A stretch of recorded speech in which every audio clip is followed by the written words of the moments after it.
So I read an article on your site. It was quite helpful. It was about judge your neighbor questions 2, 3, 4, the differences between the want, should, need.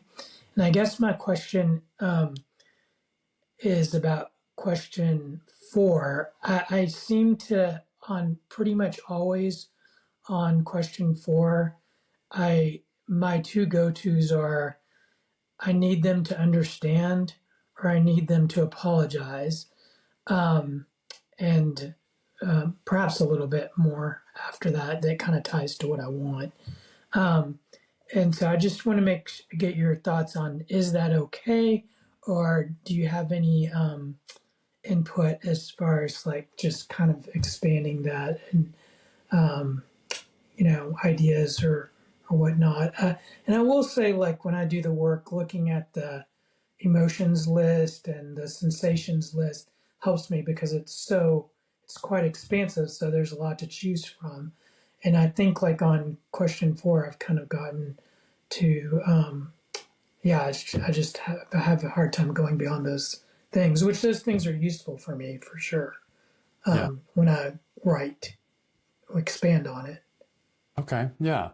Those thoughts, I need them to understand, I need them to apologize, are they fit very well into that question 4. So they're right on target. It's just that you feel like you're kind of stuck with those and there's no other options in a way. Yeah, it's hard for me to think of much else, and it's just like, well, this is comfortable. Yeah, if that Yeah. now Yeah. I'm offended. If they apologize or understand, then that's what I need. Yes. Yeah. So, and I think that that can happen in any part of the work because it is the same 4 questions, and in this case, the Judge Your Neighbor worksheet, there's 6 questions. It's a routine. There's a certain routine about the work, and you'll find that, oh, I've been down this road before, and the mind will give the same answers that it did last time, and that's fine. It's on target, but it doesn't feel quite as fresh or quite as real. And so what I like to do is, in general, what I like to do is think of different ways of expressing that. And so sometimes I will look for different words or different, slightly different variations that keeps it fresh for me. But let's look specifically at question 4, which is, what do you need the other person to think, say, feel, or do in order for you to be happy? Basically, you got triggered by somebody in a stressful situation. They did something and it got you, and you felt stressed, and you're blaming them for that, and you're feeling overwhelmed by that. So in the other parts of the worksheet, you're putting down what you want, how you want them to be different. You're giving them advice, line 3. And when you get to line 4 of the Judge Your Neighbor worksheet, you're saying, okay, what do I need now from them in order to be happy? Because the mind believed that they caused my unhappiness. So the mind must also be believing that they could cause me to be happy again. And happy is a relative term. It's not like, ecstatic necessarily, but the way I like to think of it is, they wounded me. Now, what could they do to address that wound and heal that wound for me? So that word of wound really helps me to get close on question 4. What did they do to me? Right? Line 1 is probably going to contain what they did to me. They lied to me. And so, having lied to me, what did they actually do to me? They hurt me. They made me lose trust. They made me feel, it made me feel stupid. And so it's not enough for them to just kind of change somehow. Let's say they never did that to me again. There's still a wound there. They still did that to me. And that's where the I need them to apologize fits in so perfectly. What would I need them to do to address this wound that they did? What would I need them to do? I would need them, what's really common for me is I would need them to, first of all, recognize, notice what they did, become aware of what they did. And then I would need them to see the damage that it caused to me.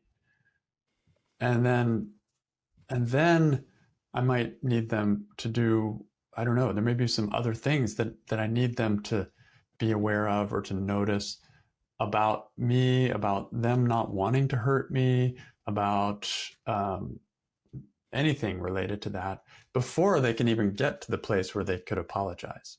So I can build them a little step by step of what would I need from where they were, what would they need to do from starting from where they were, which was actually maybe belligerent, to actually getting them to apologize.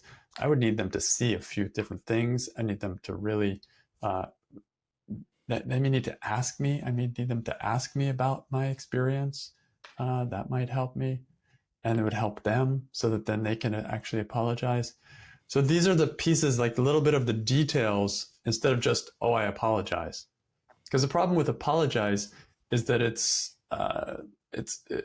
we were all taught as kids, okay, apologize to your brother, apologize to your sister. And then we're like, oh, yeah, I'm sorry. But, you know, we didn't really mean it. And so we've kind of gotten this, there can become a cheapness about apologizing that doesn't quite satisfy me. But when somebody takes all these other steps of really asking me, saying, you know, I think I really hurt you. What was your experience there? You know, I might need them to explain to me what they were thinking. That might really help me also to heal that wound.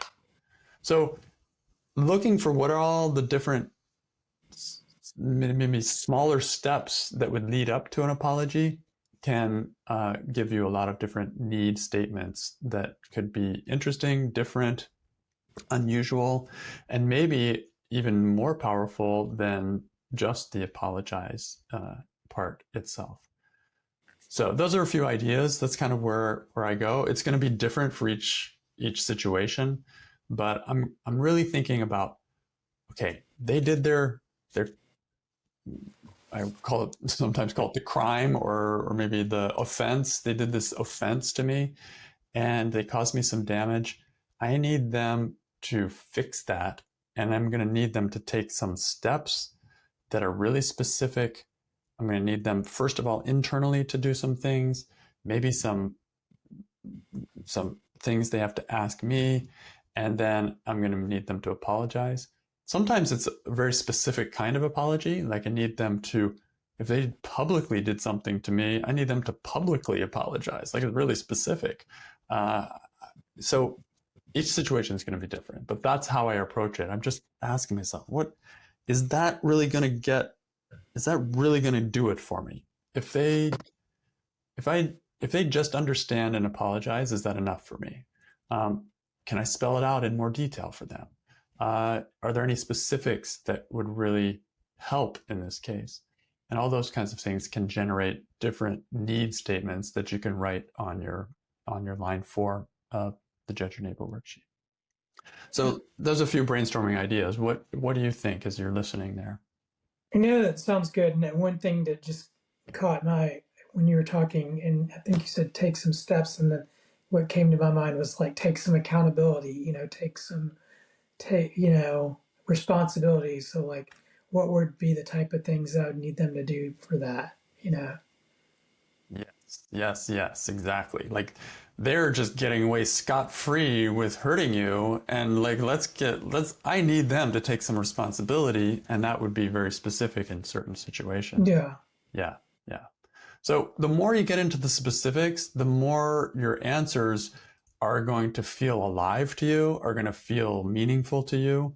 And they'll still be probably in the same ballpark of I need them to understand and I need them to apologize, but there's more details. It fleshes it out, and that's what makes it come alive and become interesting and become more useful, instead of becoming like a cliche. Like, all my statements are, I need them to understand, I need them to understand, I need them to understand, or I need them to apologize, I need them to apologize, I need them to apologize. Yeah.